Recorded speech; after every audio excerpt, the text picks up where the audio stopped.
I'd like to call to order the joint public meeting of the Glendale City Council and the Glendale Redevelopment Agency for September 4th, 2007.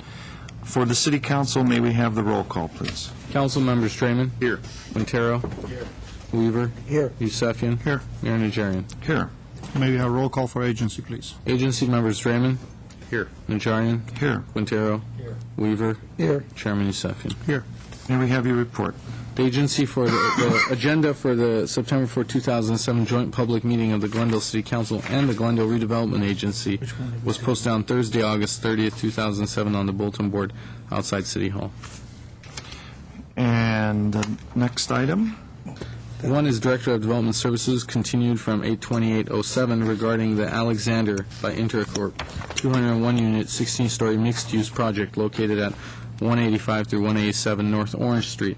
Now, 1A is an agency resolution certifying that the agency reviewed and considered information in the final EIR for the proposed project, making certain findings and determinations regarding the effects of the project, and adopting a statement of overriding consideration.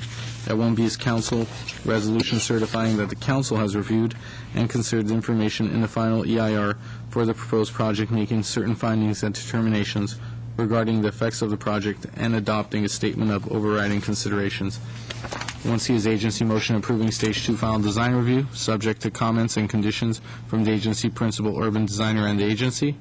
At 1D is agency motion approving and accepting the tandem parking plan submission. Finally, at 1E is ordinance for introduction authorizing the execution of a development agreement by and between the City of Glendale and Orange and Wilson, LLC, and Southland Acquisition Group, LLC. Thank you. Mr. Lanzafame? Mr. Mayor, members of the City Council, Mr. Chairman, members of the Redevelopment Agency. This is a project that you have seen several times. It is the first project to be presented to the agency and the City Council using the Downtown Specific Plan, the standards, the incentives, and some of the tools that we brought to you earlier this year in that plan. Just a few introductory comments. We've got a quick PowerPoint presentation to highlight some things I think are important for you, and then we can turn it over to the architect to give you as much a design presentation as you want. Again, we've seen this project several times, but there may be some things that you want particularly or have questions on. As the clerk had noted, one of the items for you today is to approve the tandem parking plan. This project does use that concept in association with a valet plan. That is something new that we'll be asking for your approval. There is a public art concept that will be presented as part of the design. It's not fully developed, but we wanted the agency to see it as part of the design review. It would then go to the Arts and Culture Commission for a review, and then their comment and recommendation. Once it's fully developed, it would come back to the Redevelopment Agency. The project does have a development agreement. That's why this is a joint meeting with the city. That is for a number of, really to secure and ensure the incentives that are being used are being built properly, that the things we're getting in exchange for those incentives are correct. A note on the design review, after the submission of the packet that the principal urban designer reviewed, there was a change in materials from poured in place concrete to a I think I've got this right, three coat cement plaster. And so the architect and the design team will be able to present that to you. The principal urban designer has not had a chance to review that, and so staff is not in a position to make any recommendations on it, but it will be presented for you. And question, is that similar to what Caruso used at the Grove? I understand. It's very fine. It looks like a stone or whatever. Mr. Weaver, I understand that they have. I've not been able to confirm that. I just wanted to put the same. I haven't even seen the material myself.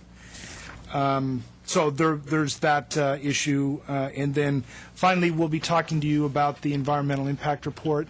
We'll give you a brief presentation on what we analyzed and what the impacts were.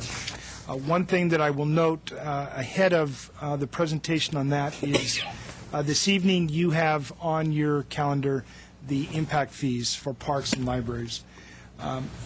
This project does have an impact to parks. The payment of a fee would not reduce that to less than significant. However, it is a substantial amount of money. The staff proposal on a pipeline project for which this is $2,000 a unit. That is over $400,000 for this particular project that would be paid. It doesn't reduce the impact to less than significant, but it does start to take a bite out of that impact to be used for other park projects. So I will go through this quickly. Again, look at that, we're already at the EIR. You've seen much of this, so I will go through. The project is the Alexander. These are the entitlements that we're looking for, not necessarily in this order. You'll be the order that the clerk gave you is the order that we would ask you to approve. The project is located on Orange and Wilson, the Joanne Fabric site, just under an acre. It is located in sub-area B of the DSP's Orange and Central District, which permits by right 12 stories. With incentives, there's additional 4 stories. 201 units, 5 of them are live-work units. There's about 2,250 square feet of retail space. This is a change from before when it was first identified as perhaps food use, and that has been changed to meet some of the parking requirements. The parking is required at code in 6 levels of garage. The condo units are located above, they sit above that on levels 5 through 16. This is a view looking west from Orange Avenue and different views around at the cafe on the corner, Orange, and then along. This is the current Joanne Fabric site. It retains that pylon element in the new design. This has a development agreement. As you know, in the downtown specific plan, there are incentives to get additional height and density in exchange for certain public benefits. This particular project is using signature design, as well as a concept that we have in the DSP. It is a pipeline project, so it can take advantage of an additional 10%. That gets 1 more story to a total of 16. There are no other variances in the DSP that are required, and as I say, the parking provided meets code. The signature design criteria in the downtown specific plan, there are several points that we check against. GMP is a nationally recognized design firm. They have an award-winning portfolio of work. We believe that the design here, the streamlined modern design, does contribute to the downtown skyline. They're using some materials that are reflective of that design, and we've set up a checklist. The principal urban designer set up a checklist to ensure that each of the design elements meets the standards of the downtown specific plan.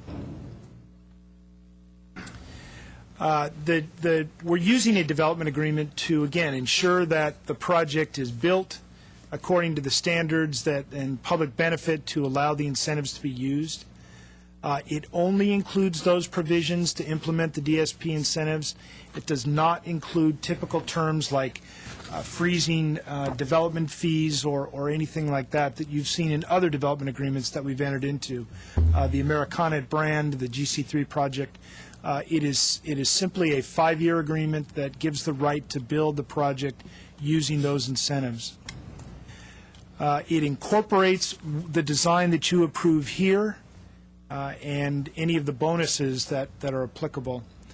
The Planning Commission looked at this. We had spoken to you last time on the 28th. They did consider it, and their determination was that it was consistent with the general plan, the Downtown Specific Plan, and the Glendale Municipal Code. A provision in the Downtown Specific Plan allows the use of tandem parking by right with approved valet service. We asked the developer to submit a plan. It was reviewed by our Traffic and Transportation Department, and what they've found is that with the valet service, for guests and users of the commercial space, that it would not affect traffic on our streets. They really couldn't go into the operation, although they did give some suggestions, and it's attached as an exhibit for you, that if residents wanted that service, perhaps that could be made available to them at a cost, but to not impose that in the HOA fees for the entire, if the developer believes that would work. What Traffic and Transportation's recommendation was is that this valet plan would not impact our city streets. So as people there's enough queue area and they can get in and out. As we said, there is 467 parking spaces. That does meet code. There are 81 are standard parking spaces. There's 330 that are in a tandem configuration. We're also using the lift. If you remember, Bonnie Nelson from Nelson Nygaard had talked about that, where they would use lifts to park additional cars in the same space. There is 4 that are 1 car deep, 2 cars high, and 52 where there are 2 cars deep and 2 high. These lifts would only be used in the valet service. They would not be self-serving. Again, this is a summary of the valet plan, 24-hour service to the guests and retail customers. Those groups are required to use the valet system. The number of attendants would vary during peak and off-peak and can always be modified. Residents, the 402 spaces, they would self-park, and as I said, the mechanical lifts would only be operated by valet attendants. This is again is a summary of traffic's findings on that. We thought it appropriate to bring to the City Council and the Redevelopment Agency to either approve or modify the valet service plan. With that, I will turn to Tony Locacciato to give you a brief. Before you go there,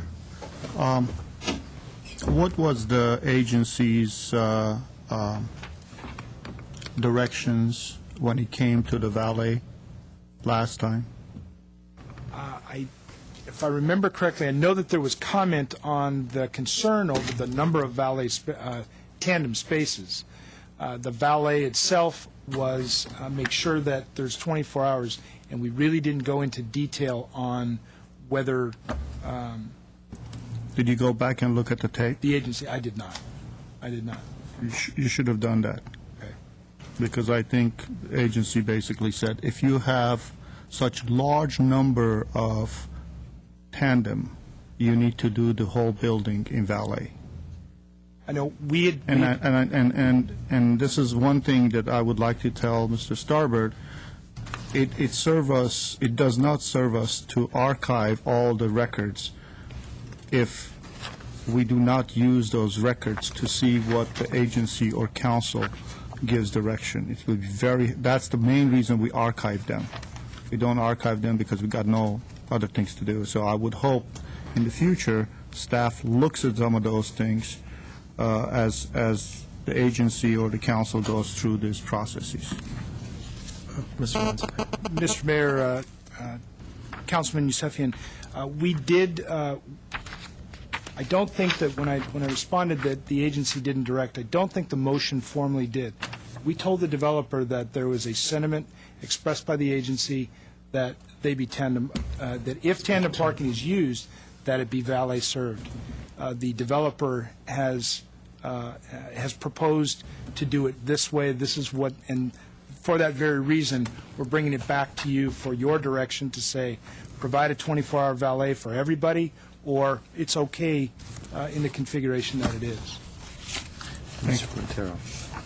Right. I didn't have any. Mike.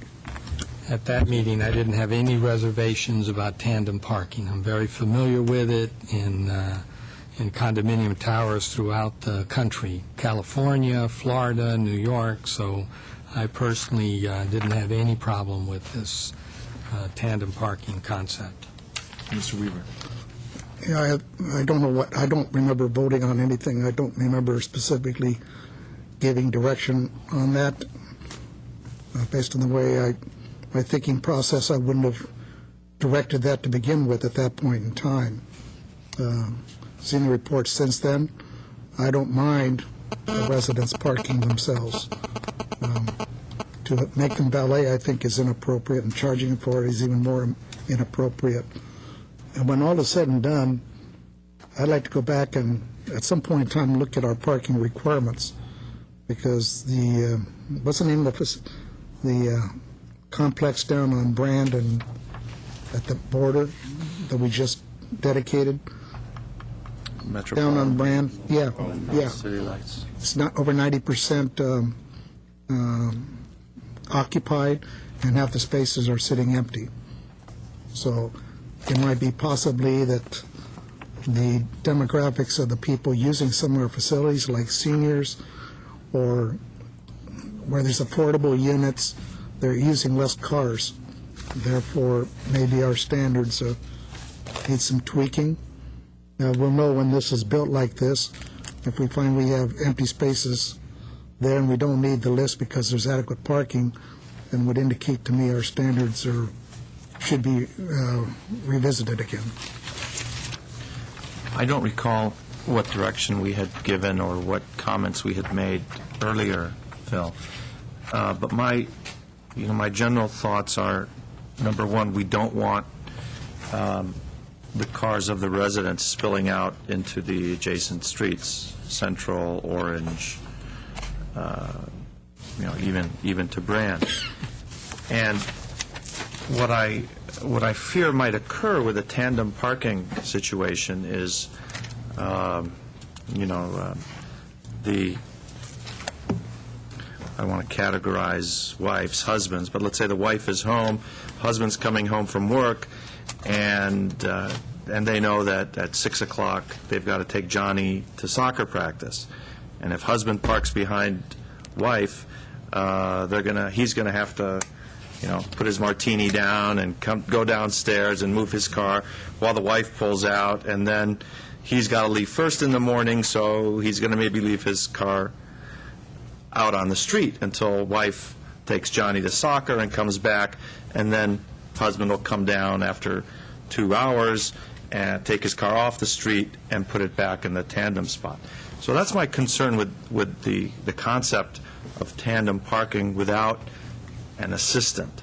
I'm not necessarily saying that a valet where, you drop your keys and the car disappears magically, but I think that with a lot of in and out, let's say a more active household, they're going to need some encouragement to use that tandem spot and have it be as least intrusive as possible into their lifestyle. So I know one of the parking plan suggestions was to have someone down there just to help move the cars. So when husband comes home from work, he can leave his car there, wife comes down and gives his keys to an attendant or an assistant on that floor who can move the car out and back, wife can back in, and then the cars can go back in. So that's the only concern I have about the whole tandem issue. I'm not sure if that's the same issue that we raised before. One other way of perhaps dealing with that is putting some restrictive parking adjacent to the structure, to the condominiums, half-hour parking or 20-minute parking, just so that residents are not finding a convenient way to just drop their cars in front of the building and then move it at some later point in the evening. So those are just my thoughts on that. Is that the assistant concept, is that something that you would like to have them 24 hours a day, or if the tenant chooses to have that service. I think what traffic was suggesting is if you do have a household with that situation, maybe you want to buy that service. In terms of restricted parking, there will be very limited spaces on Orange in that general vicinity. There will be further up, I believe, on Orange, so it would be a bit of a walk. It's not, you won't be able to park right in front, but we could look at that as well. Now, does our metering plan for Brand extend to Orange at all? The Yes. mobility plan? Yes, there's meters on Orange. There are meters on Orange. Okay, so will that become one of those pay station type of, There won't be many spaces. or that'll be, remain our regular? I think those meters Okay. out. I don't think the current planning is to pull those out. Well, there won't be many spaces there, especially when the hotel and condo complex comes in. It's not likely to be any parking spaces on the street in that block. That probably is the case. With development, there would be very limited spaces. But I understand the concern, and from a physical, if they're using the structure, staff believes that they won't spill out into the parking, into the streets. The issue that you raised, just parking it there and going up and then moving at a later time, is something we could control with restricted parking. Mr. Weaver? To eliminate that concern is a way to write the documents to say if, after the fact, we find we have a problem with the residents not having to park them, that because their parking is creating a problem, therefore they have to go to tandem. Can we write something in there that if agency and council gets that info back, then we can institute that requirement of from now on, you're going to have to tandem park the residents and charge them for it? Can we caveat it that way? Well, if I can, you'll be dealing with two different sets of individuals. If you embody something now, you're dealing with the developers. If you embody something later, you're going to be dealing with the homeowners association. Well, the question is, can So we at least in caveat terms it? of getting feedback, you could be dealing with a lot of residents to impose it as opposed to dealing with the developers. See, I don't care. It's fine the way it is. I don't think there'll be a problem. But if there were, after the fact, can we deal with it? I would think based on a study, if you embed it in the conditions now, based on a study and some standards, you could probably require that it be implemented later. I'm just pointing out you might end up with a good number of residents down here at that point in time giving you their thoughts on it as opposed to dealing with the Oh, I'm developer. sure we would. Mr. Youssef? Well, I have a different opinion on this. This is a brand-new project. It's brand new. There's no excuses in here. There's no reasons for us to do something that will have ramifications later down the road. And this is my concern. I've worked in apartment buildings that had tandem parking. I was a manager for those. And I will tell you, I got nothing but headache because different people would park there, or the husband, after having one martini, decided to have another one, and then he kind of passed out and forgot to move the car. Nevertheless, let me tell you something. If this was an existing building, I could see, working something out. This is a brand-new building. This is the only building out of the mix of buildings that we have seen that come in front of us in Design Review Board 1, first time we've seen it, that has the number of tandem parkings. No other building has that. The developer consciously has chosen to not build the parking because wants to reduce the amount of cost to themselves. Great. Our job isn't to make this less expensive for the developer. Our job is to make sure that the project that is going to be built, which is supposedly to last at least 100 years if it's built properly, it's not going to create problems down the road. Because Mr. Starbird's absolutely right. The way, if we don't tell the developer to solve this problem now, and we decide to do this later, we will end up being in the same place that we were. Remember that apartment building north on Brand, close by to your fantastic building, Mr. Najarian, that had to have sprinklers put in.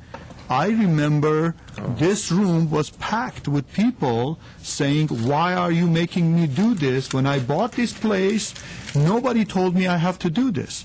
And all those people be coming in here, 201 those apartment owners, condo owners are going to come down and say, my homeowner association due is going to go up by $200 every month because you just decided to go full valet.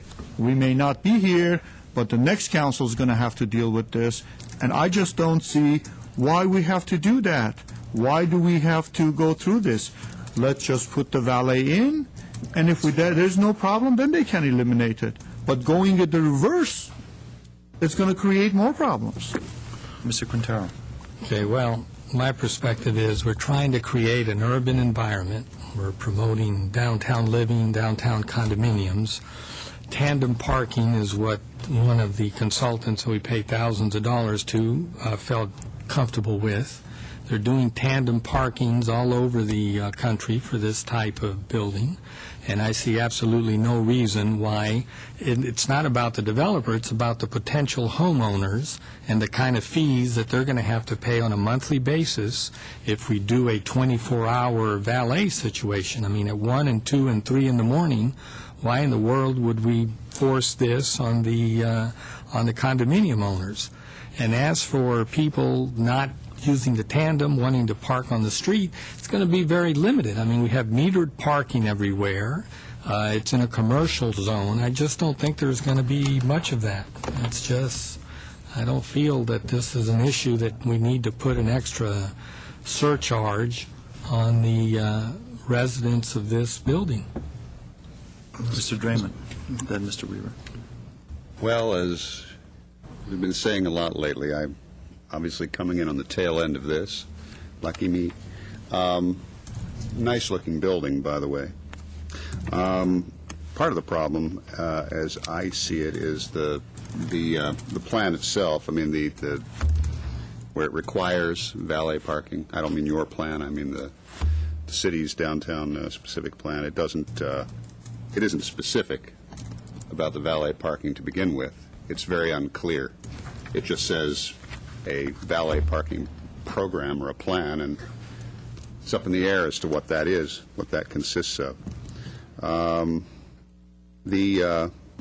I think Councilmember Weaver is correct, at least in terms of what I saw in the other building. Of course, it's a very different kind of building, different location, but I mean, if you're looking for a home for one of your soccer fields, that's the place. And the unused parking down at the Metropolitan City lights. City lights, excuse me.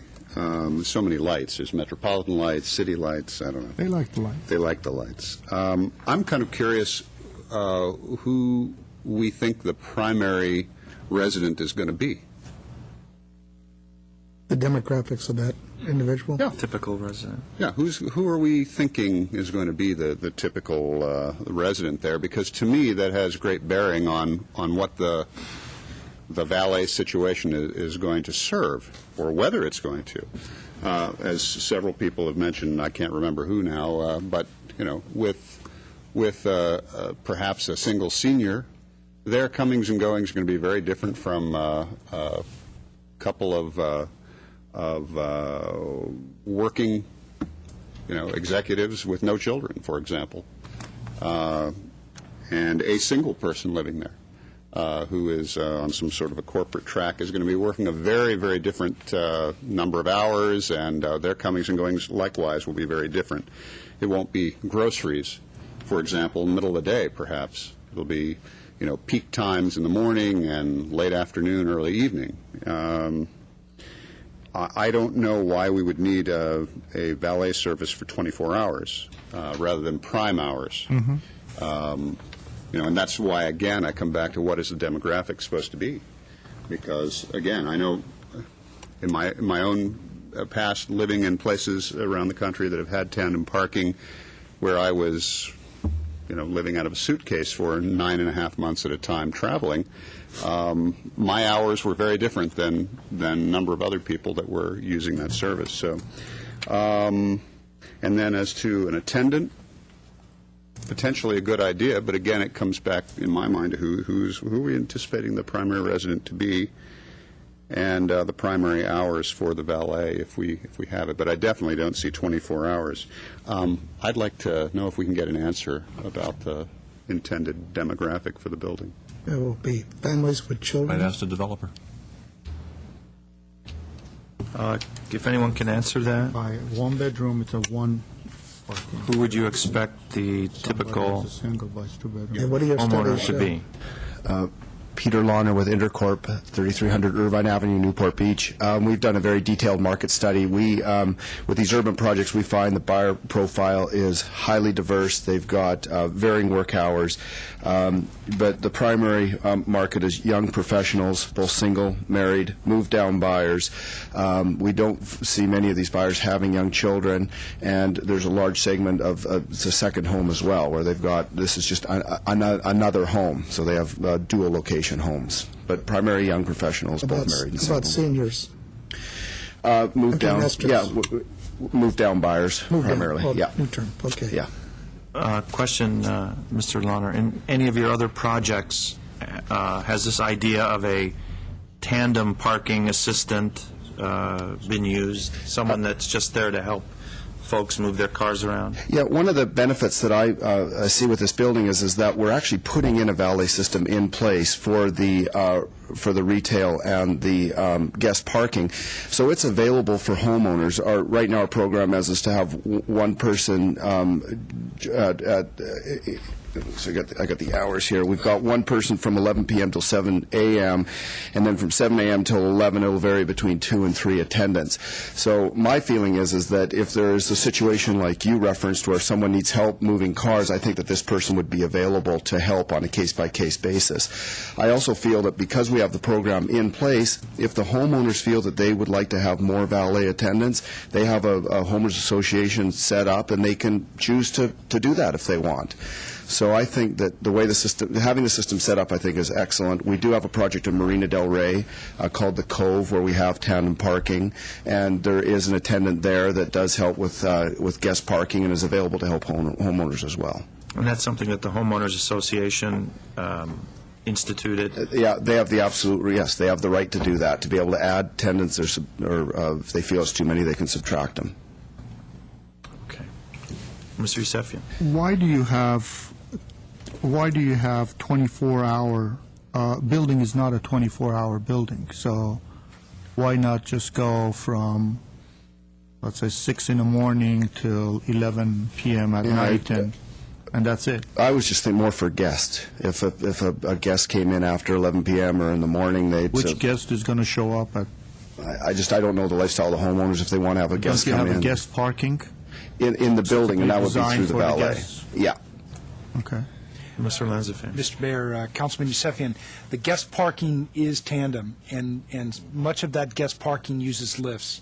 So it's absolutely correct. If you had a guest that, say, came home with you and stayed and left before you did or whatnot, they would need a valet to bring that car off the lift and deliver to them to go on their way. For the retail, you're absolutely right, during operating hours, but... On that, what's the number of guest parking spaces? There's 82 of them? There's 82 double... Well, there's 81 standard one-car spaces, 56 spaces that involve lifts, mechanical lifts. 49 guests, So 49 guests. 7 live-work guests, and 9 for the commercial for... So 52 lifts, that's a lot of spaces. predominantly the So guests. it's more than what you have for the guests. So if that's more than what you have for the guests, Well, guest and commercial parking. so that's going to be strictly used for guests and commercial? Guest, if I'm reading this right, is 56 guests. Plus 9, I'm So sorry, the- 16. 65 guests.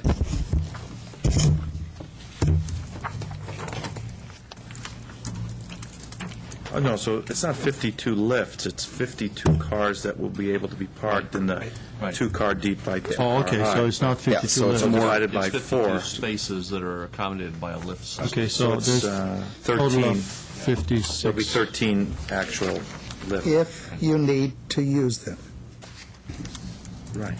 right? Yep. That's capacity. And the 81 standard is used for what? Believe in the plan that those 81 are assigned to units, residential units. Residential units, and we do have our traffic consultant Those here. are for one-bedrooms and so on and so forth? I was trying to get to Mr. Yusefian's question of why does a valet need to be 24 hours? If the lifts are going to accommodate parking 24 hours in order to meet their standards, then they have to have operators available in case those lifts need to be used. Now, they might not, but in case they need to, you have to have somebody there to operate them. Okay. So that attendant is there for that purpose? Yes. Mr. Draymond. By the way, when I was talking about, and I do have a question for, this is going to a question eventually. When I was talking about during peak hours, I didn't mean from 6 in the morning till 11 at night. I didn't mean half of the 24 hours. I meant peak hours during the day, and I'm wondering whether any of your market studies have indicated with the demographic you described to us being mostly move-down owners and or empty nesters and working professionals, what those peak hours might be. Are they 6 in the morning till 9 in the morning? In other words, early morning drive to late morning drive, and then 4 to 9 p.m., people coming home early drive, late drive, and then going out again for the evening, or... I'd have to refer to the EIR because that would have specific peak traffic in the EIR. Technically, I think that I'd refer to that. But what we find in our projects beyond the technical analysis is that we have a lot of people that work within their home, so their driving is not to work because they're at home working. When we build these urban projects, they're walking to work in downtown. And so I'm sure there's a majority that leave in the morning to go to work and come home at night, but there's also a large percentage, and I don't have the specific numbers, that do walk to work or work at home or have varying work hours. Well, and people who are going to be of an age where they may be, or a lifestyle where after work they're going to be turning around, going back out to avail themselves of all the wonderful things Glendale has to offer in the way of restaurants and entertainment and our concert hall. Oh, wait, we don't have one of those yet. Well, our museum, well, we don't have that yet either, but we'll get the Moonlight Roller Rink. But in any case, that are going to want to go out again afterward. So I would like to know whether or not we've looked at that. Peak hours. We have in the EIR, and we can look at those numbers. Okay, any other comments on that? Is there What do we somebody got? who did the EIR Because I'm can answer that question? comfortable the way it's written. Who did the traffic study on EIR? Good afternoon. Aye. My name is Claire Look Yeager. I'm a principal with the firm of Linscott Law and Greenspan Engineers. Our firm prepared the parking code analysis as well as the traffic impact study. Soon we're going to give you a chair in here because we've seen you so many times with your name on it. The traffic impact study, for purposes of determining project impact on the adjacent street system, is based on the single highest hour in the AM commute period. That typically occurs between 7 a.m. and 9 a.m. It also focuses on the afternoon commute period, which is between 4 and 6 p.m. typically, and our traffic impact study analyzed 5 to 6 p.m. as the afternoon peak hour.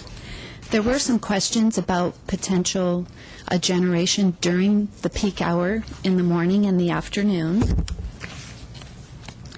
Our traffic impact study utilizes trip generation rates published by the Institute of Transportation Engineers, ITE for short. Those rates for the residential condominium use were applied to both the condominium component as well as the live-work component. And those trip generation rates are based on actual ground counts of similar condominium/townhome units. However, we don't know the specifics with respect to the type of tenant. The ground counts from the driveways we consider to be conservative. If there is a mix of a percentage of seniors or high use of transit or adjacent uses which would decrease trip generation, that was accounted for on top of the trip generation forecast. So to summarize, the AM peak hour, we looked at a total of 129 vehicle trips. In the PM peak hour, we analyzed an additional 62 vehicle trips onto the street system. And to address some of the earlier comments with respect to vehicle queuing, we did look at the peak inbound numbers. We equated those to the number of vehicles per minute. It was less than one vehicle entering the site per minute through the average of the peak hour in the morning as well as the peak hour in the afternoon. We're looking at 50 vehicle trips entering the site in the morning and 42 vehicle trips entering the site in the afternoon. It was our conclusion that based on the available queuing area within the valet, that would be more than sufficient to ensure that on-street vehicle queuing would not occur at the Orange Street driveway. Did you count what the exiting vehicles will be? We did make a forecast of exiting vehicles as well. We forecast 79 exiting vehicles in the AM peak hour and a total of only 20 exiting in the PM peak hour. Keep in mind this is based on the application of the national average trip generation rates. We did account for some walk-in traffic, or patronage, I should say, and some pass-by trips, which are vehicles on the adjacent street system, and that's really for the commercial component. Are there any California standards that you follow besides national? We have had some site-specific surveys. They tend to be lower than the ITE trip generation rates, particularly for high-rise condominiums. The site-specific surveys that our firm has conducted have been more geared towards luxury units, and those site-specific studies were in Century City, but they were found to be about half of the ITE rates. Okay, thank you. Did that answer your question? It did, thank you. It confirmed the notion that was materializing here based on who you predict your tenants are going to be. Mr. Starbird. Mr. Mayor, quick question for legal. Given that 56 of these spaces are dependent on a mechanical lift system, if 10 or 15 years from now that system has fallen into disrepair and the homeowners decide they don't want to fix it or spend the money on it, we can, through code enforcement, obligate it being maintained? Absolutely. One of the things that we'll be looking at least the planning department will look at, and it is forwarded to legal as well, will be the CC&Rs. And presumably they will have some conditions in those CC&Rs that address maintenance obligations. We've looked at that. We looked at a commercial condominium CC&Rs for not that exact reason, but for purposes of maintaining reciprocal use between some parking lots. And so that is in the category of things that we would require them to do, because they do need to maintain required number of parking spaces. In the event they aren't adequately maintaining those mechanical lifts, well, presumably they won't have sufficient parking at that point in time. Okay, so whether through CC&Rs or code enforcement, given, I think this is the first project we would have that would rely on a mechanical lift system. This is the first First in project, Glendale. and one might also assume that the owners themselves would want their own CC&Rs to be enforced for purposes of ensuring that there is adequate parking provided for their project. But on the other hand, they might decide they don't need all these spaces, and in which case we'd still want to make sure that the parking standards are being met. And we may change our parking standards at some Right. point in time based on updates and knowledge about mobility and parking requirements. Okay, anything else on the tandem parking plan submission? What That's- direction are we giving? Well, I'm content with the way it is.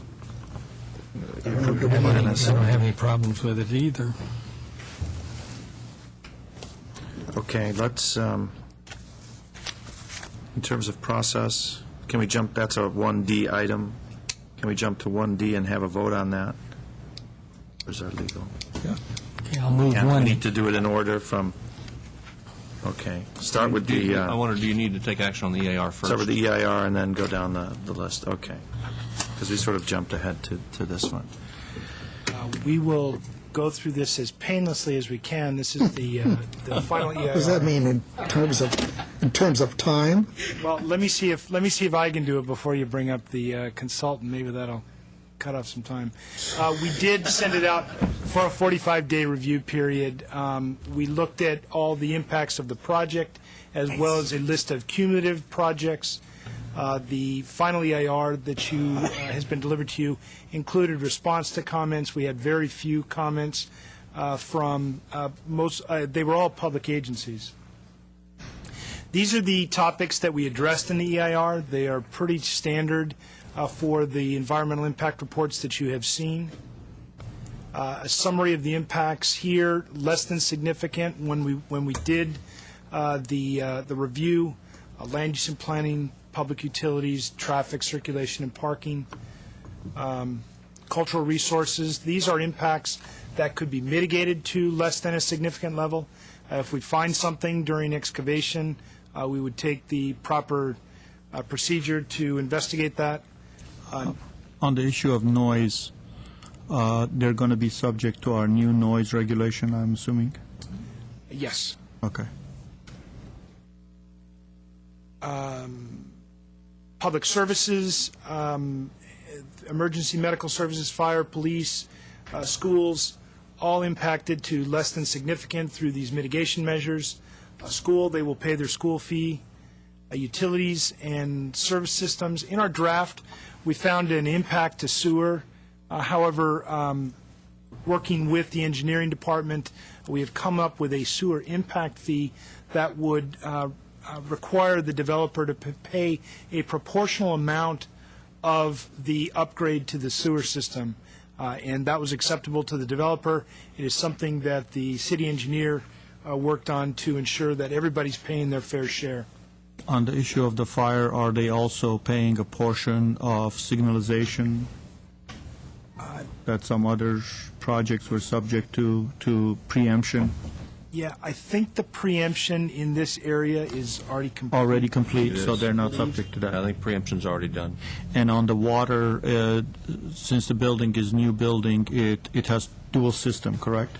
That is correct, and we'll be working with Glendale Water and Power for a larger system, but all the buildings are dual. Or piped, and would this be connected to the both systems? I don't think there is a system active in this area. Okay. You know, we should look at that, and I'm under the impression the line goes down Central, in which case I think it would be. I think we would want to look at whether or not, whether or not we would want to require that they hook up now.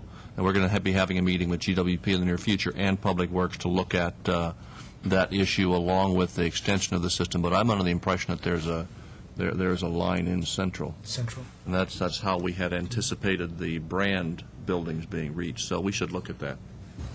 Because the judge just came down for the smelt, and so Right. our Yeah. waters, it looks like we're going to go into a mandatory rationing, so.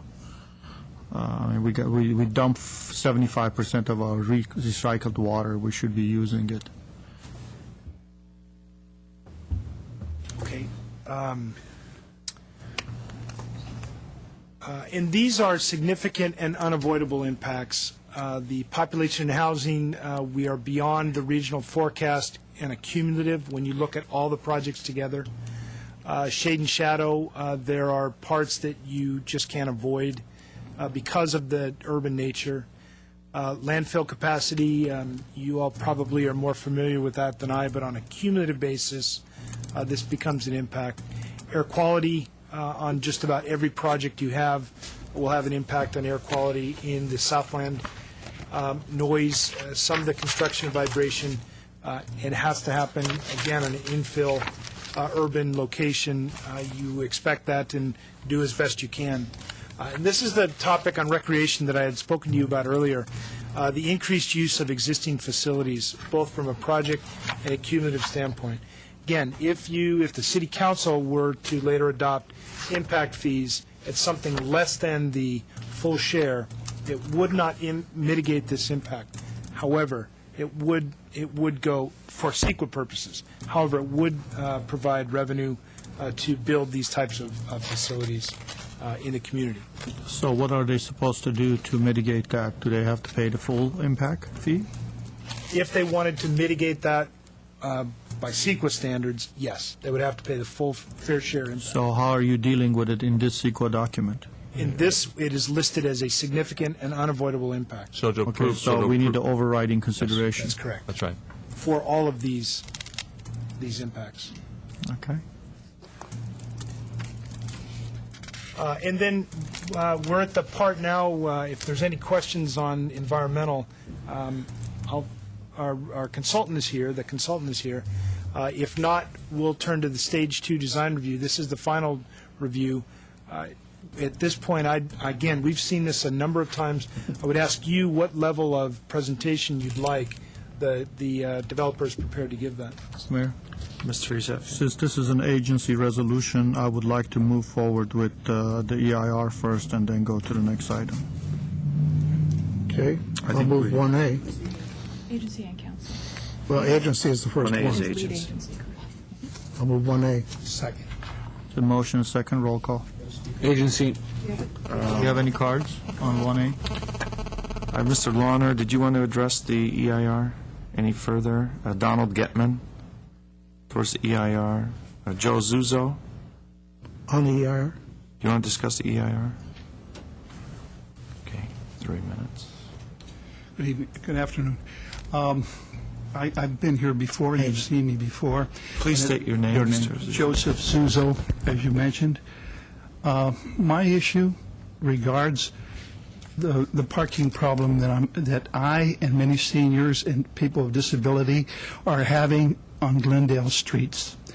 I've brought this issue up again because I have talked with Mr. Starr and other people in the city, and I have not made my point clear to you. So I'm going to try again here, and I imagine you'll see me again if I don't make this clear, because I really do want you to understand that I feel that I am a victim here in Glendale of the parking situation that exists here. And I know that there's a tremendous parking problem in Glendale, so I am begging the question here, why I'm in this situation. Now, in 1952, I understand, and I was living in this city at that time, as I know that many of you were in this city, but perhaps you weren't. But I know that you were not on city council at that time, and you didn't make the rule and the ordinance that the owners of apartment buildings should have a non-conforming status, that is, not to provide parking after that date. Certain buildings had parking, and others did not. Those that did not have parking were exempt from that time on. And I understand that you know that. Well, I did not understand that when I moved into the city. I didn't know that the problem was going to be exacerbated as it is, because I hadn't been living in here in Glendale for many years. But now I am living in Glendale again the last few years, and I have several tickets. I have several tickets as a result of the problem here in Glendale. There is no off-street parking in many buildings, and I'm in one of those buildings. So what I'm suggesting here, again, is that in 1952, the grandfather clause kicked in, and those people in the buildings that own those buildings were exempt and no longer had to provide. I do not believe that the city council or the city finished the job at that time. They should have given an exemption to seniors and disabled people. I think it follows ipso facto. I believe absolutely that the seniors and disabled people should have been given an exemption, as they should have one today, because you don't want to usurpate these people, the seniors, So therefore, I think you should give them a placard or recognize their placards or give them a decal or do something. You shouldn't kick these people around. They have, for good reason, placards. They have a placard. You should honor it or give them something to show that these are seniors and people on disability. And those placards have a definite meaning. Please respect them. Thank you. Mr. Starbird. Mr. Mayor, just in quick response, it's not that Mr. Zuzzo isn't being clear, it's that we generally disagree with the solution he proposes. Apparently, he's handicapped, as are many people, and they are allowed some dispensation relative to parking regulations, but not the ones that he's proposing. For example, the various time limits that may be imposed, alternate side street parking. We have spoken with him at many levels in the organization.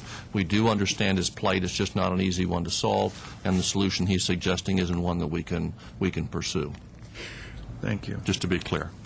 May I ask, what are you thinking are the situations that I'm... You need to move on, Mr. Zuzzo. Mayor, I'm not sure it's relevant to the EIR before you either. Right. It's not exactly pertinent to the issue at hand. I did give you a little leeway because you were talking in general about parking on the streets, and this building certainly may have a parking impact. But thank you. We can't discuss the particulars of your proposal at this time. I don't think that there are any other particulars except the fact that Thank you. this is a residential zone. Thank you, Mr. Zuzzo. Thank you. We appreciate that fact. So there was There's a motion and a second. Roll call, please. Agency members Raymond, Yes. Najarian, yes. Quintero, Yes. Weaver, Aye. Chairman Yusefian. Aye. I'll move 1B for the council. Second? And I do have a question of staff regarding the park recreational space. Are we in any way setting up by passing adopting a statement of overriding considerations? Are we in any way setting a precedent that should any other building come in the future? Are we limited to? Are we binding ourselves to the same type of finding if they can show a situation almost identical in terms of the number of units, et cetera, that the Alexander project is showing us today?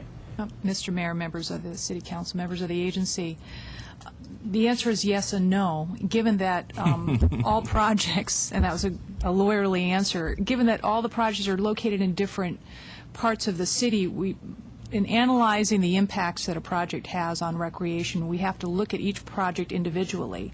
So whereas a project may have a similar size and be of a similar configuration, it won't be located in exactly the same place, exactly the same planning district, and may not have exactly the same types of impacts on the recreational facilities that are in its vicinity or not in its vicinity. So to a certain extent, yes, there are some comparisons that will definitely need to be made because you'll be looking at similar factors for purposes of adopting a statement of overriding considerations.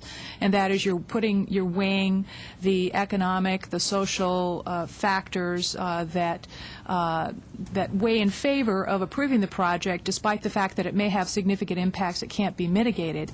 But in looking at other projects, they're not all going to be the same, and you need to evaluate those all individually. So from that perspective, it's not precedential. But in terms of drawing some comparisons on similarly sized projects, there will be a tendency to want to draw that comparison, and it may be appropriate under some of those circumstances. So we have to look very carefully at the individual factors affecting the development of the project, where it's located, all of those categories of impacts that are analyzed under CEQA, and how that does or does not, in varying degrees, affect recreation. Let me be a little more specific. Currently, the proposal is that they pay the $2,000 per unit. For pipeline projects. For pipeline projects. Let's say that in 2 years from now, we're going to be discussing condominiums, which are already pictured in there, the immediate project. And we're going to, our ordinance will say that they have to pay, I'm not sure what was it $4,000 at some point, the sliding scale upward. Can they challenge that that fee by saying, look, you found overriding considerations for only $2,000 a unit with the Alexander. We want the same analysis that you gave them, in which you overrode the considerations, the impacts that their project would have on the recreational element. Is your question, if I can ask for clarification, the challenge on the amount of the fee? Yes. The amount of the fee will be set by ordinance. They have the ability under the ordinance to challenge the fee. It's required as part of the statute, the ability to do that. Whether or not the challenge on that basis would be successful is another question. Mr. Mayor, if I can? Mr. Starr. And I think the answer to your question is, if they meet all the conditions that Intracore does, that you've established for getting the pipeline fee, and assuming you adopt the fee, then they'd also be eligible for the fee. That's correct. On the other hand, if they wait too long, then they may fall under the schedule under the increased fee because they didn't comply with the same conditions that Intracore had complied with. And that's in no way discriminatory. Which means you pull your building permit by a date certain, and you have been in the pipeline, meaning your design review stage 1 was completed prior to implementation of the fee. One of the crucial distinctions, Mr. Mayor, if I may follow up, is that right now you do not have a fee imposed by ordinance. This is a fee that's been agreed upon to at least partially mitigate, from a CEQA perspective, the cumulative impacts of lack of park and recreation space. Once you have an ordinance in place through a legislative act, that fee is then going to be set. And as long as someone falls within the criteria, whether it's pipeline or otherwise, they're going to be required to pay that fee.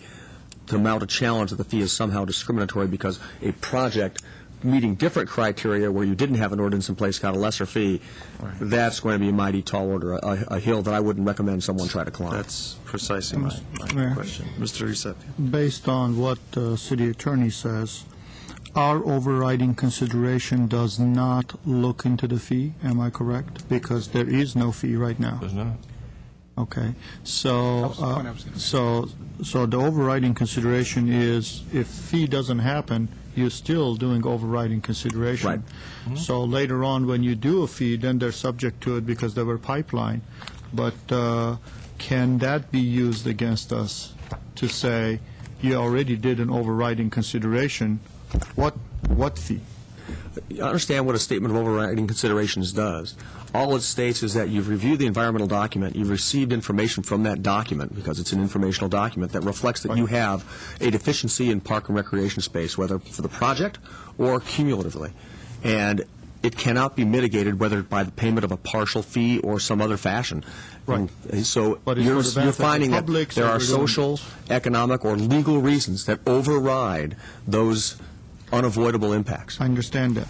My question is legally, if I got that, and then later on you pass an ordinance that says you have to pay $2,000 or $1,000 or whatever for that, for the impact, aren't we putting the cart before the horse now? We're basically approving overriding consideration. Now he has basically vested interest on the overriding consideration, and he will say, you overrid this. You said it's okay. There's nothing in here that says I have to pay a fee. Why should I pay? This fee, I believe, is included in the development agreement, if I'm not mistaken, but I'll check with Ms. Van Meiden. So it's not in it's in the development agreement. Not the ordinance. Not in the overriding consideration agreement. And again, consistent with the study that was originally done, this nexus study, this AB 1600 study on the nexus of the fee to the impacts, the fee that this council is considering later on tonight doesn't even meet the level to override. So I'm not asking that. I'm just asking. It's in the development agreement. Legally, okay. If it's in the legal, then we're okay. All right. Mr. Starbird. I might add, you'll be deciding as part of your consideration of impact fees when those fees are effective or become applicable to a particular project. And you could have any number of projects that are in the pipeline at some point, but I think the point at which the fees will be imposed is with the pulling of the building permits. We've made special dispensation for these pipeline projects, but you could have other projects that subsequently come in later on down the road, and the timing will be at the time they pull their building permits.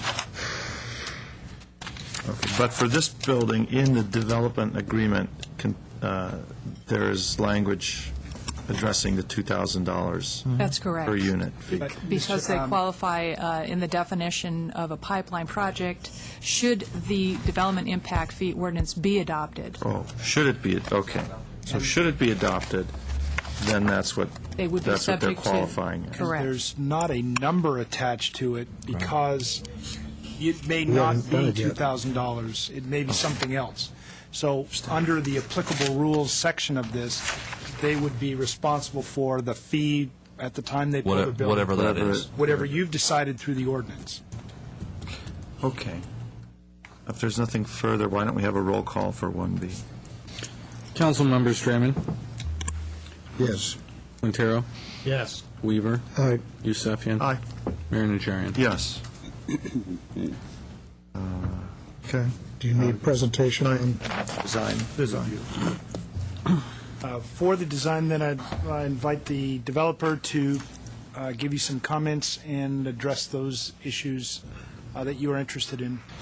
Just those? Peter, or Plaza Pavement is going to be just those we were concerned with, because we've seen this a again, number of we'll times. give whatever length or type of presentation you want. They can walk through the entire thing, or if you have specific questions about the design. Well, for myself, it's just if there's anything that we asked them to look at. I think the chair may have I don't some care to start over again. specifics. Why don't we see if there's any specifics rather than go through the entire thing? I know, as Mr. Weaver says, we have seen this several times. I know Mr. Yusefian. Any concerns? I have cards from, Agency matter. it's an agency matter. Did Donald Getman want to address this? You're the architect, okay. He's there for questions, I And guess. Peter Lawner? Is Okay, so Questions. let me turn this. I'll move it whenever you're ready. You have You any guys issues? have any issues? No? Well, I'm under the impression I shouldn't invest heavily in stucco.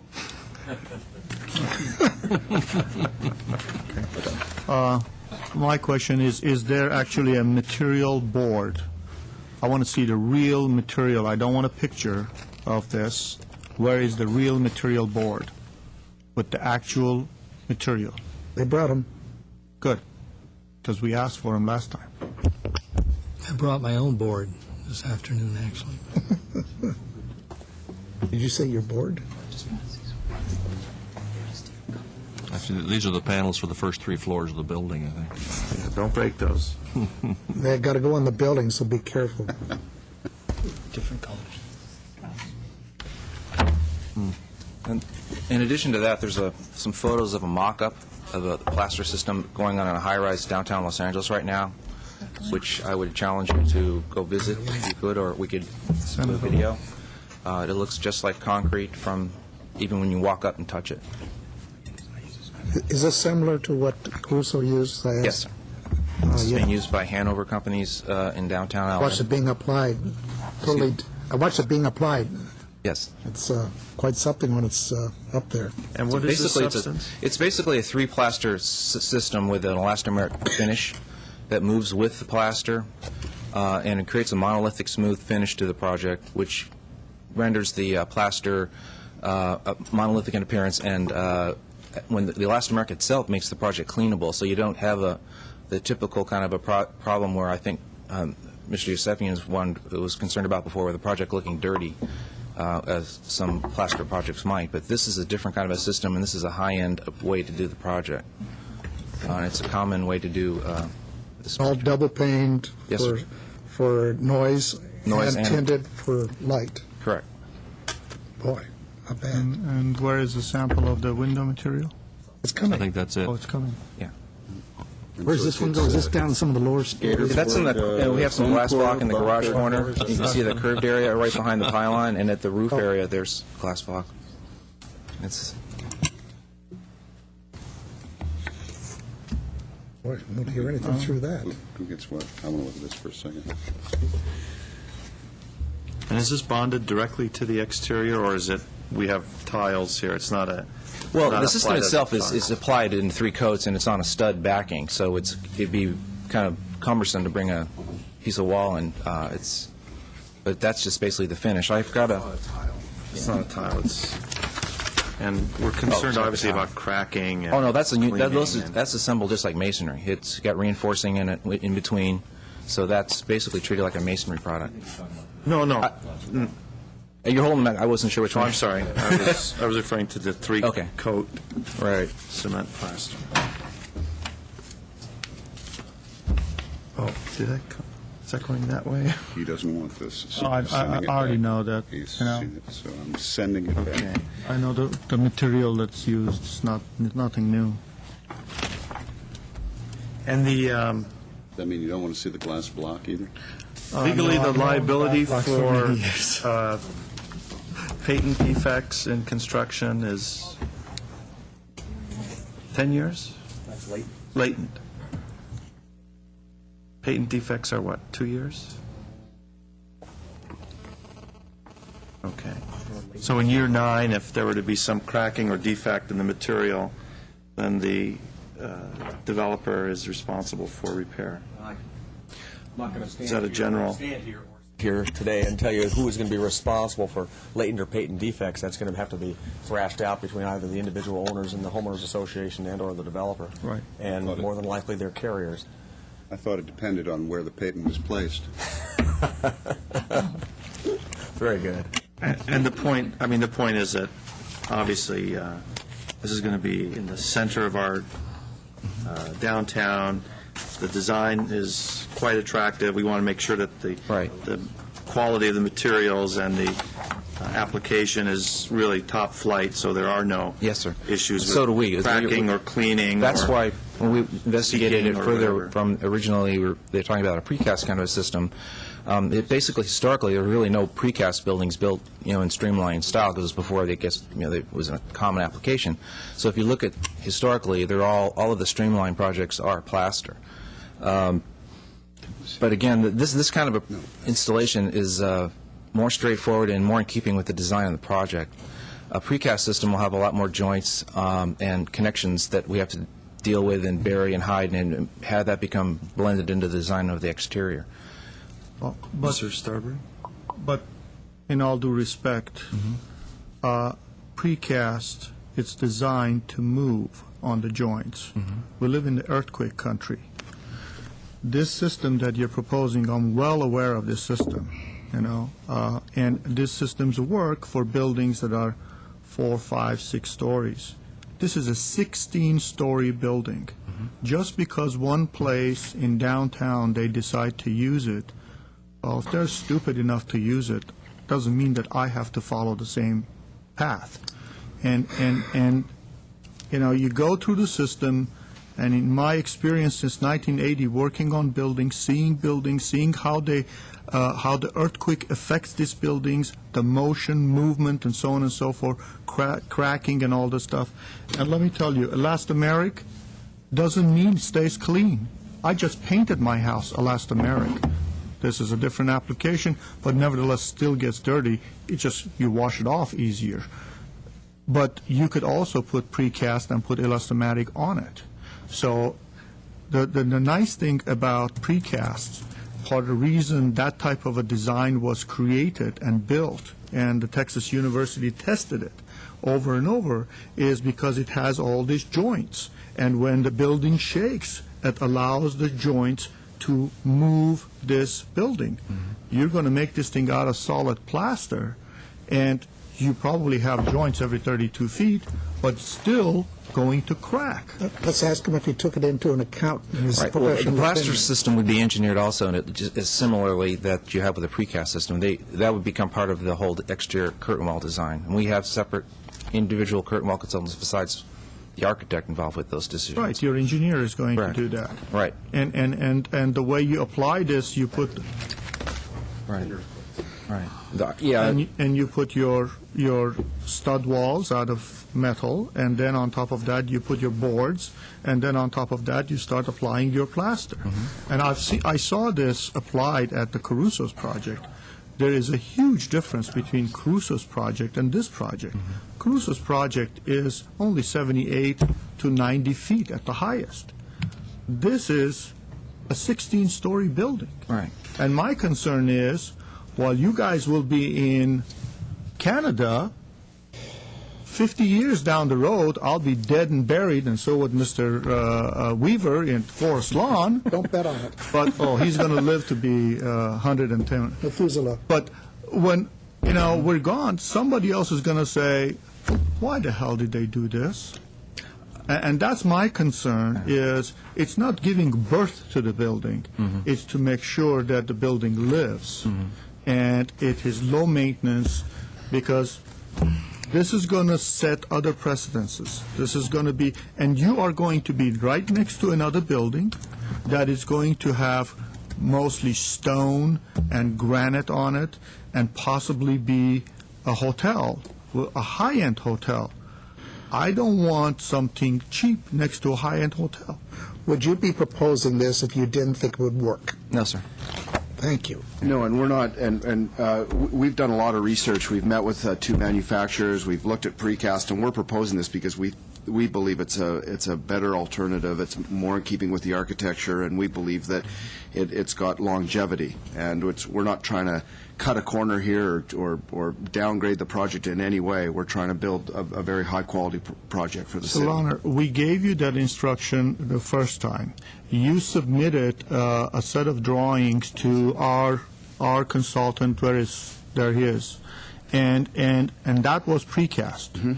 Based on that precast, he basically suggested that this should be approved. Now, at the last minute, you come back and change the design from precast to this. All I see is there's a switch going on, and I don't like it. And that's why we're bringing it up to you, because we want you to be aware of Well, the why change we're didn't you proposing. give that to staff at that time so he could have the opportunity to analyze that and give his opinion?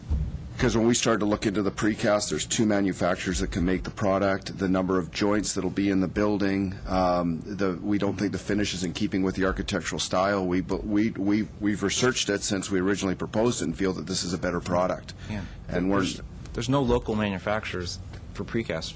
Most of them have gone out of business. There's one in Southern California, one in Northern California. So then you also get into the time frames and shipping and environmental impacts of all that, as opposed to having a plaster project done well, is what we're proposing. The mock-up that you see there is a 25-story building that's currently under construction by Staples Center. And it's by the Hanover Group, and they're not a group like Hanover that's not going to cut corners on something. They're a well-established product. Problem is, it's not done, it's not finished, and it hasn't lived. That's the first one for a high-rise. And that's my worry is, I don't want us to be the guinea pig. Well, I think we ought to take a vote on this because I'm satisfied with it. I think Mr. Quintero would like to. So in your professional opinion, both of you, you've researched it, you've talked to the manufacturers, and you're making a good point about the streamlined modern. You also feel that this is a better fit for that particular building. Is that correct? That's correct. Okay, well, I'm perfectly satisfied with your choice. I'd like to hear from Alan Loomis. He happens to be another professional that we pay for. Mr. Yusefian, I think I would probably side with you. I am aware of the Hanover, the project being done downtown by the Hanover Group, but it is not finished, and I haven't had time to adequately assess the long-term viability of the material they're proposing. Whereas precast concrete buildings, we can look at projects that were built 50 years ago and see that they're still standing and that they're still looking the way they were originally intended to be designed. Mr. Starburn. So to the architect, is this a new product? So are there buildings in the United States or Western United States where this product exists on buildings? Mike. Yeah, but ask high-rises. There's a difference Well, between a building I just and want to high-rise. know, are there comparable applications, meaning buildings of this size, comparable applications where this material has been in use? Yes, sir. And there is some experience Las with Vegas, this? Miami, they're there. Same. They're not. This is not an invention. Again, it's unfortunate the staff hasn't had some time on this, but it could be that they could have looked at applications where there's been more experience and more time in a comparable setting. But it sounds like it's not as if this is a new application or a new material. But in Florida, you don't have earthquakes. Las Vegas, you don't have a lot of. Oh, you have wind. That's true. 150-mile-an-hour hurricane. Well, at that time, we don't have to worry about the application. It just takes the whole building. Yes, if I can. I had an original question just about the maintenance, because that starts to be part of the issues, is how this is maintained. In the CC&Rs or development agreements, do those get down specific enough to talk about how often the windows will be washed and the skin of the building cleaned, so that if you have a homeowners association that gets into a fight over costs, those sorts of maintenance standards are predetermined? That's pretty typical to have those types of conditions. Okay. And also, listening to Mr. Howard over my shoulder, and having been a code enforcement prosecutor as well, we have certain maintenance standards for buildings, and they cannot become, decrepit to the point where there's a problem. So we have a code enforcement capability, and typically also the CC&Rs. Yeah. For the developer who would be, you'd be doing the CC&Rs as people are buying units, do you embed a lot of maintenance standards in the CC&Rs? Yes, and we can put in the CC&Rs that the windows have to be washed twice a year and the building washed once a year. We could put in those type of standards into the CC&Rs because it's in our best interest for that building, as you're pointing out, for at least 10 years to look pristine, and obviously for the life of the project. More than 10 years. Yeah. I mean, I can just see a case where a homeowner association may get into a big debate about incurring those kinds of costs, where if they're prescribed in the CC&Rs when they buy units, it's a foregone conclusion. That's how the buildings are going to be maintained. I have another question, and that has to do with the landscaping, deals with the landscaping. And I think the Planning Commission asked the same exact question. We tried, but the last time we asked if there was a way to increase the landscaping. I guess the answer is you couldn't do it. Is there a way to at least increase the landscaping on the roof or at the deck? You have nothing but hardscape, very few trees. Yeah, I'm sorry. Don's getting an exhibit where he's been able to enhance the landscaping that he wanted to show you. He has? Okay, good. So I'd like to see that.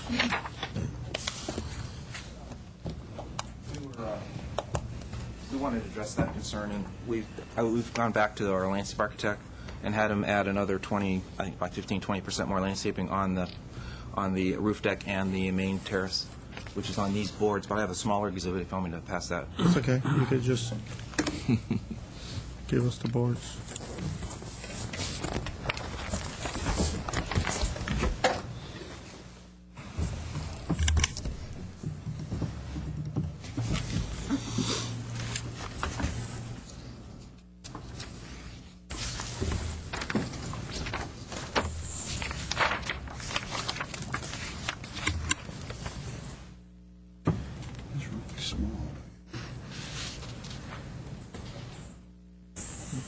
Definitely a very good improvement over what it was on the EIR and also in your packet. Yes, sir.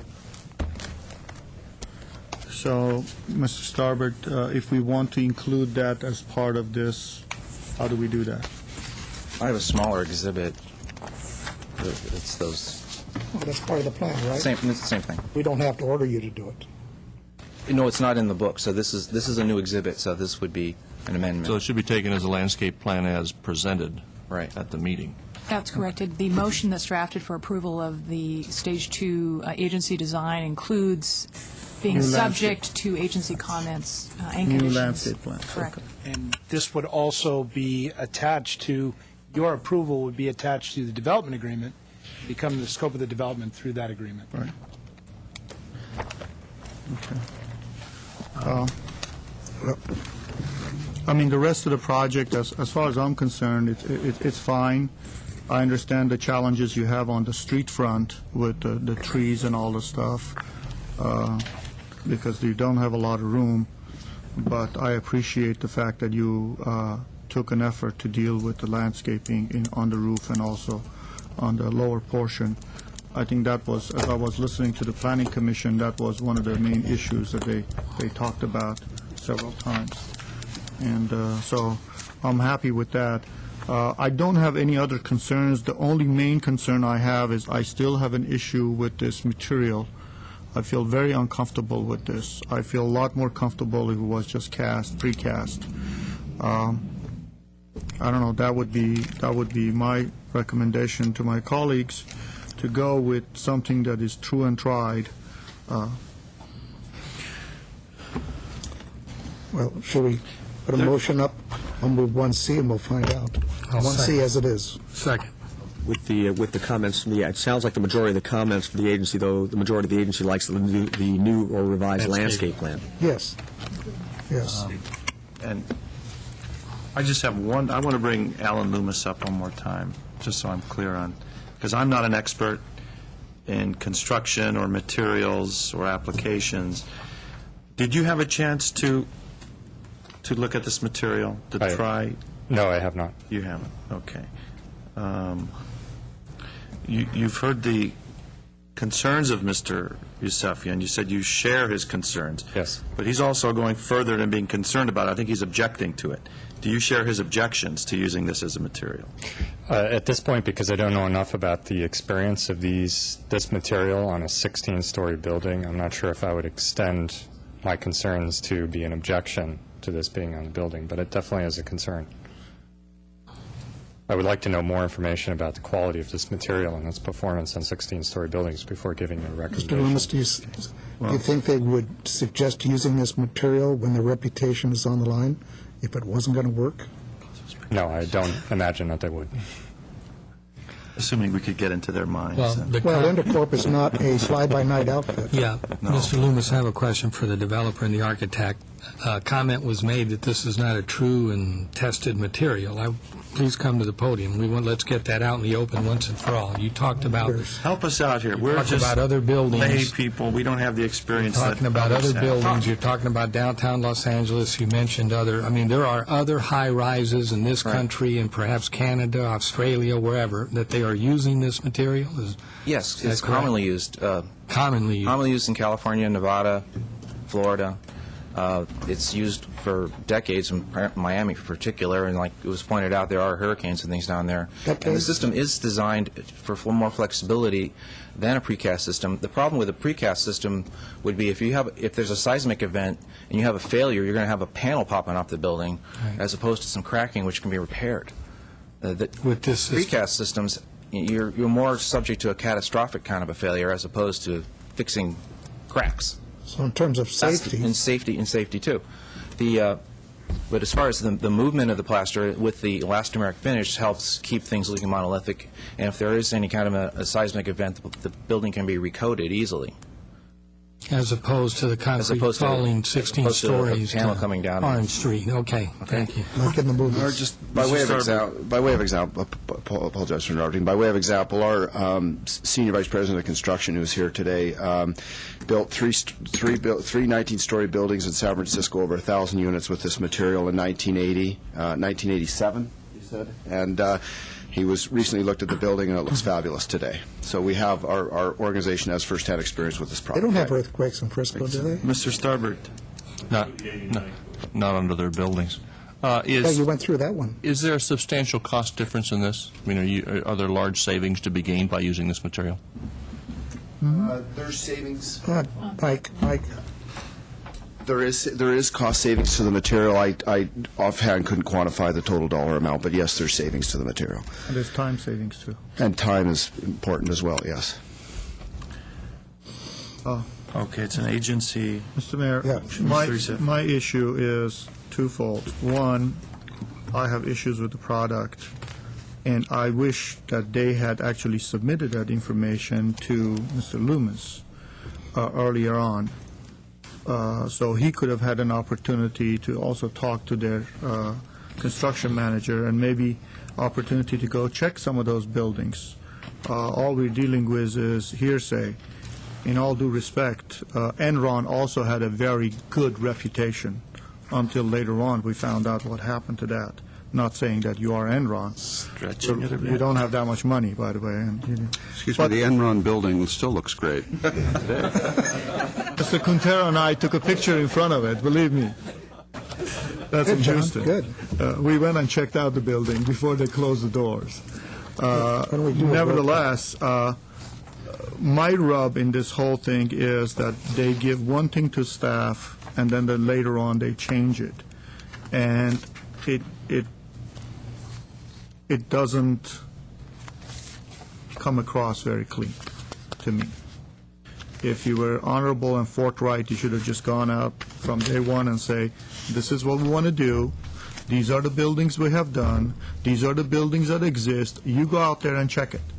And if he stood in front of us and said, you know what, I've gone and seen the buildings that have been built 10 years ago in San Francisco, and it's fine, I think it's great, then I would have gone with that.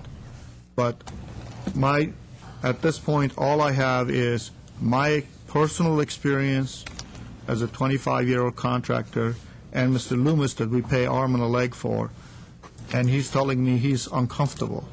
So if he's uncomfortable, I'm uncomfortable, I don't know. Maybe the rest of the guys who are lay people, they're comfortable. Why don't we take a vote and find out? But we're not, I'm not. I'm not Okay, exactly a lay person. Why don't we take a vote? This is an agency motion. Yes, it's been moved and seconded. That's The right. motion second, roll call. Agency members Draymond. I'm going to vote yes. Najarian. Yes. Quintero. Yes. Weaver. Aye. Chairman Yusefian. No. What's next, please? Now we're down to the 1D. tandem parking. I'll move 1D. Second. Roll call. Agency members Draymond. Yes. Najarian. Yes. Quintero. Yes. Weaver. Aye. Chairman Yusefian. No. And I'd like to move 1E. You'd like to introduce? Introduce the ordinance at 1E. Thank you. That's it. That will conclude Motion to adjourn. the action and end of this meeting. Is there a motion to adjourn for the council? So moved. Second. Council's adjourned. Motion to conclude redevelopment? So moved. Second. We're adjourned.